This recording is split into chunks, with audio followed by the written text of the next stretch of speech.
Assalamualaikum warahmatullahi wabarakatuh.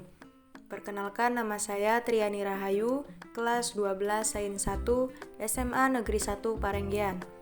Pada video kali ini, saya akan menjelaskan manfaat dan dampak radiasi gelombang elektromagnetik mata pelajaran fisika. Pengertian gelombang elektromagnetik adalah gelombang yang memiliki muatan energi listrik dan magnet tanpa memerlukan media rambat. Kita dapat menemukan banyak penggunaan gelombang elektromagnetik dalam kehidupan sehari-hari. Contohnya adalah teknologi ronsen, microwave, dan sinyal yang diterima smartphone. Contoh-contoh gelombang elektromagnetik berdasarkan frekuensi, mulai dari yang terbesar sampai yang terkecil dalam satuan Hertz atau Hz. Yang pertama sinar gamma, yang kedua sinar X, yang ketiga sinar ultraviolet atau UV, yang keempat cahaya tampak, yang kelima sinar inframerah, yang keenam gelombang mikro, dan yang ketujuh gelombang radio.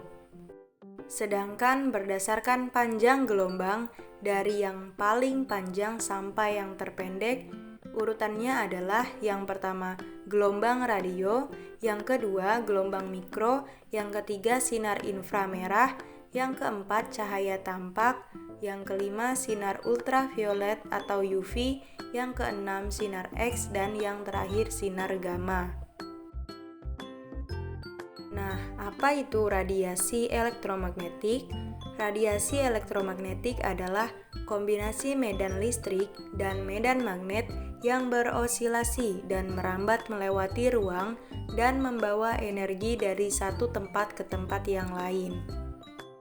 Apakah setiap radiasi elektromagnetik itu berbahaya? Jawabannya, ya, tentu berbahaya.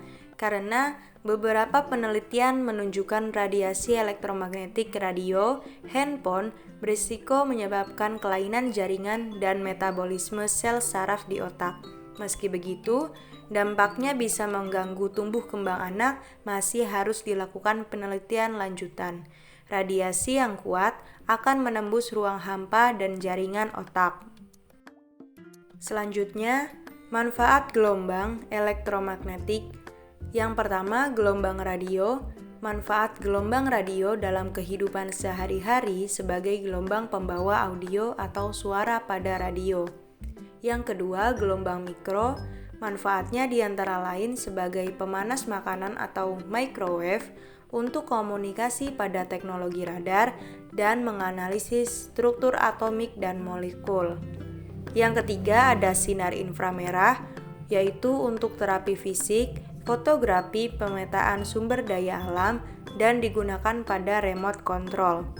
Yang keempat ada cahaya tampak, yaitu sebagai sinar laser yang digunakan pada bidang telekomunikasi untuk menyiarkan suara, gambar, atau sinyal melalui serat optik. Yang kelima, sinar ultraviolet atau UV, yaitu untuk membantu proses fotosintesis atau asimilasi pada tumbuhan, pembentukan vitamin D, membunuh kuman penyakit, mensterilkan ruangan, dan memeriksa keaslian tanda tangan di dunia perbankan. Yang keenam, sinar X, dimanfaatkan untuk memotret organ-organ dalam tubuh manusia, menganalisis struktur bahan atau kristal, mendeteksi keretakan atau cacat pada logam, serta memeriksa barang-barang di bandara. Kemudian yang ketujuh, sinar gamma, dimanfaatkan sebagai terapi kanker, sterilisasi peralatan rumah sakit, sterilisasi makanan kemasan, pembuatan varietas tanaman unggul tahan lama, dan untuk mengurangi populasi hama. Selanjutnya, dampak atau bahaya dari radiasi gelombang elektromagnetik diantaranya sebagai berikut. Yang pertama, tumor hingga kanker. Yang kedua, kerusakan saraf otak. Yang ketiga, gangguan tidur dan sakit kepala. Yang keempat, kesuburan pria. Yang kelima, gangguan kehamilan. Yang keenam, kurangnya konsentrasi. Yang ketujuh, kelelahan. Yang kedelapan, gangguan pada memori. Yang kesembilan, sensasi sakit atau gatal. Ke-10, gangguan tidur termasuk insomnia. 11. Gelisah dan cemas. 12. Turunnya nafsu makan dan berat badan. Dan yang terakhir, perubahan pada aktivitas elektrik di otak. Handphone dan Wi-Fi masuk ke gelombang elektromagnetik tingkat rendah. Gelombang elektromagnetik merupakan energi atau radiasi yang tidak terlihat dan diproduksi oleh benda-benda elektronik seperti handphone, Wi-Fi, dan ponsel. Selanjutnya, bahaya yang ditimbulkan oleh handphone dan Wi-Fi. Telepon seluler sendiri memancarkan radiasi elektromagnetik non-pengion dalam bentuk frekuensi radio. Hal ini menambah kekhawatiran banyak pihak mengingat durasi pemakaiannya kian lama kian meningkat.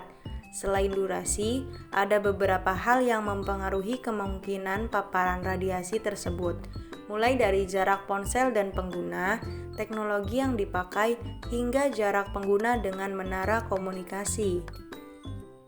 Bahaya yang ditimbulkan antara lain, yang pertama menjadi penyebab kanker payudara, yang kedua gangguan elektromagnetik, ketiga menurunkan kualitas sperma, keempat menurunkan kesuburan, kelima menyebabkan pusing kepala, keenam menghambat pertumbuhan pada anak dan remaja, ketujuh menurunkan fungsi otak, dan kedelapan mengurangi aktivitas otak.